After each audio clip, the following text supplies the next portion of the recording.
देश के पवित्र लोकतंत्र के मंदिर को ही इस रूप में कर देना,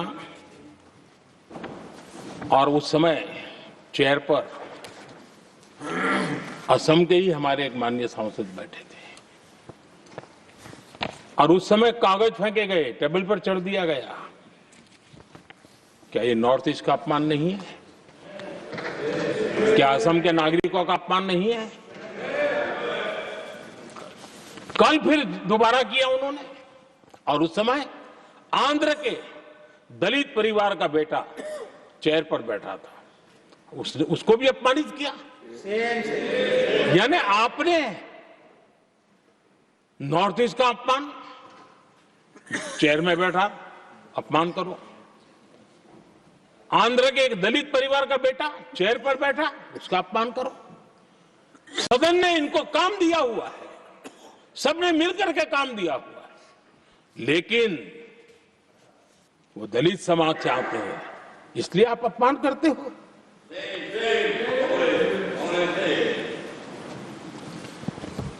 और ऐसा लगता है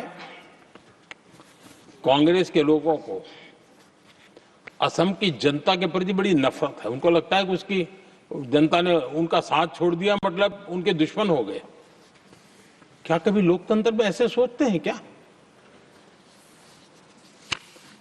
मुझे तो तब बहुत पीड़ा हुई थी जब भारत रत्न भूपेन हजारिका जी, जो कि देश के बहुत ही सम्मानीय व्यक्तित्व है जी, आज भी घर घर में उनको स्मरण करते हैं लोग। उनके प्रति जो भक्ति का भाव है आप कल्पना नहीं कर सकते, लेकिन उनको इसकी भी कोई परवाह नहीं है। और जिस प्रकार से, और हमारा सौभाग्य था कि हमने भूपेन हजारिका जी के देश के लिए जो उनका योगदान था, नॉर्थ ईस्ट जैसे इलाके से पूरे देश को अपने वाणी से, अपने विचारों से, अपनी अभिव्यक्ति से बांध के रखा था। हमने भारत रत्न देने का निर्णय किया, इस पर भी इनको ऐतराज। और मैं तो हैरान हूं, खड़गे जी अगर होते तो मैं उनकी हाजिरी में कहता ही है, इन्होंने जिस प्रकार से बोला ना भारत रत्न के बाद, वो वीडियो पर उनका चेहरा देखेंगे ना, आपको लगा रहे ये ऐसे लोग हैं, ऐसा व्यवहार करते हैं। और ये कहा, अरे ये तो सिंगर थे। मैं समझता हूं कि किसी का भी अपमान करने में कभी भी पीछे नहीं रहते हैं। उन्होंने भूपेन हजारिका जी को भारत रत्न दिया, उसका भी विरोध किया। ये पूरे असम का विरोध है, पूरे देश के कला प्रेमियों का विरोध है। और मुझे पक्का विश्वास है असम कभी भी इस अपमान को भूलने वाला नहीं है।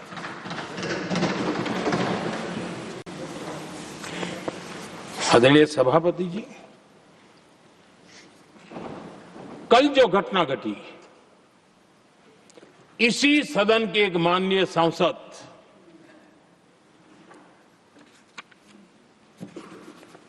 कांग्रेस के शातिर दिमाग जिनका है, ऐसे एक युवराज ने उनको गद्दार कह दिया।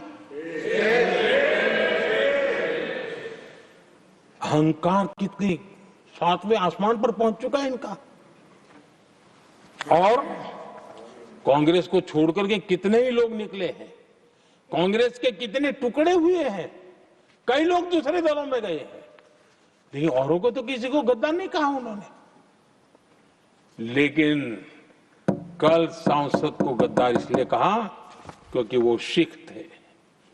ये सिखों का अपमान था, ये गुरुओं का अपमान था।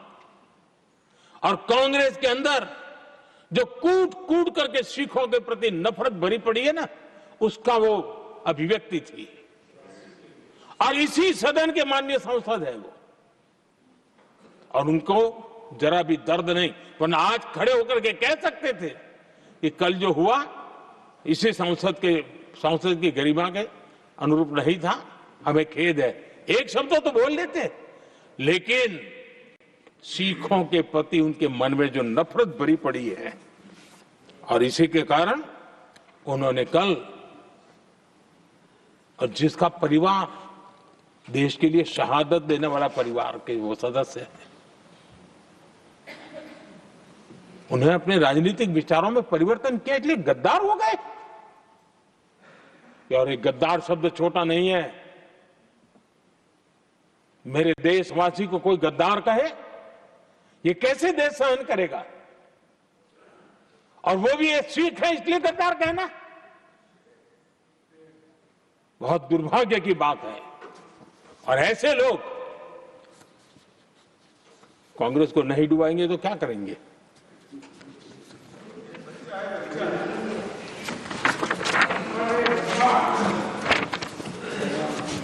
आदरणीय सभापति जी, एक तरफ ये दृश्य है और दूसरी तरफ हमारे सदानंद जी मास्टर का दृश्य है।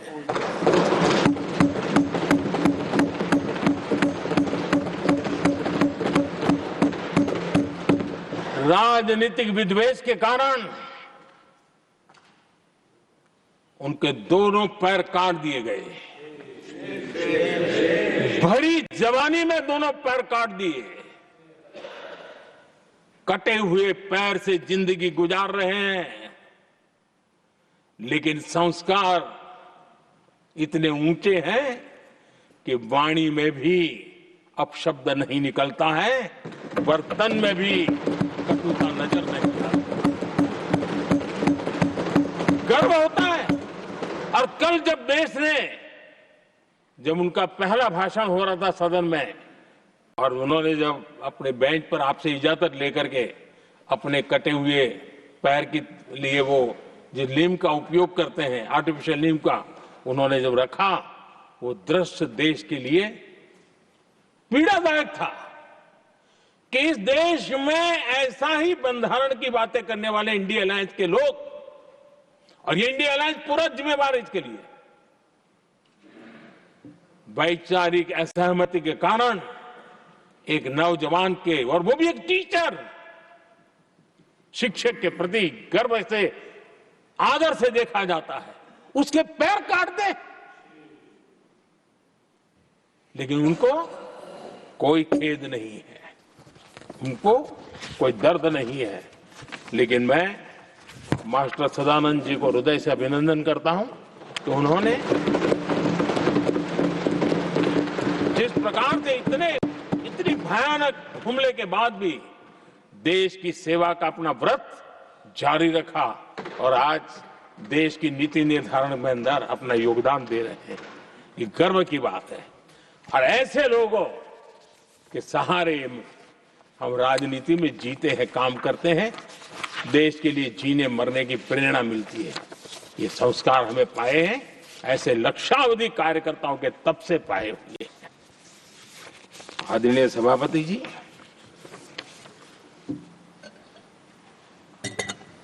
इन दिनों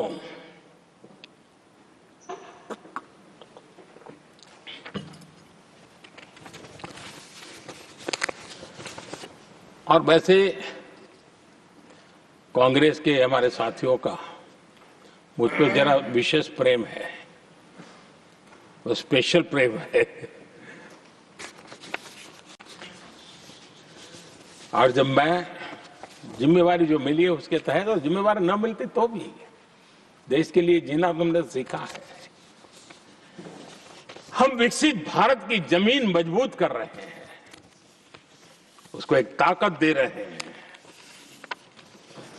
एक तरफ देश के युवाओं के लिए मजबूत जमीन तैयार कर रहा हूं, तो कांग्रेस मोदी की कब्र खोदने के कार्यक्रम करवा रही है। और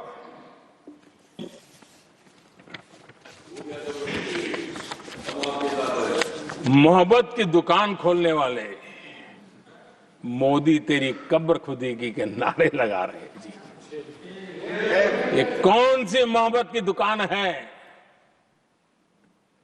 जो देश के ही किसी नागरिक के कब्र खोदने के सपने देखती हो? ये कौन सा संविधान से उन्होंने सीखा है जो देश के ही किसी नागरिक के कब्र खोदने की बात करते हो? क्या ये संविधान का अपमान नहीं है? क्या ये मानवता का अपमान नहीं है? കൂടുതൽ വാർത്തകൾക്ക് news 18 Keralam YouTube channel subscribe ചെയ്യുക.